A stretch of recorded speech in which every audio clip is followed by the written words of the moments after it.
हा द्रौपदी स्वयंवराचा शिल्पपट आहे. त्याच्यात मध्ये जो बघितला तर तुम्हाला अर्जुन दिसेल, खाली पाण्याचा तबकड आहे आणि तो धनुष्यवाणी वरती बाण मारतोय. असं घ्यायचं, त्याच्यात आता धनुष्य होता इकडे तुटलाय ना, तो तुटलाय, धनुष्य कळत नाहीये. धनुष्य काय हा तो वरती मासा फिरत असतात आणि तो खाली तबकडीत तो मान पण बघा त्याची खाली आहे, थोडीशी झुकलेली मान आहे. तर हा एक शिल्पपट आहे. तुम्ही जर बघितलं तर द्रौपदी वरमाला घेऊन उभी आहे, म्हणजे हा एक पॅनल आता वेगळा आहे.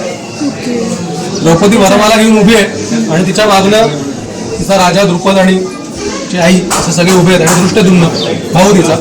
इथे जर बघितलं तर तुम्हाला दिसतील, हे जर पहिलं बघितलं तर तुम्हाला आठवत असेल की पांडव वेश बदलून ऋषींच्या रूपामध्ये त्या यज्ञमंडपात आलेले असतात. तुम्हाला इथे सगळे 5 जण दिसतील बघा, एवढाच पॅनल बघा की ऋषींच्या रूपामध्ये 5 जण आलेले आहेत. त्यानंतर तुम्ही जर खाली बघितलं तर इथे कृष्ण आलाय, कारण तो पण असतं ना, कृष्ण आणि बलराम पण आलेले असतात. आणि दृष्टद्युम्न हात वर करून सभेचे नियम सांगतोय की कोणाला अलाउड आहे हे करायला, कोणाला अलाउड नाहीये. हे झाल्यानंतर तो बाण मारतो, ते हार घेऊन उभे. आणि तुम्हाला मगाशीच बघितलं लग्नाचा मंडप खाली दाखवलाय. त्यानंतर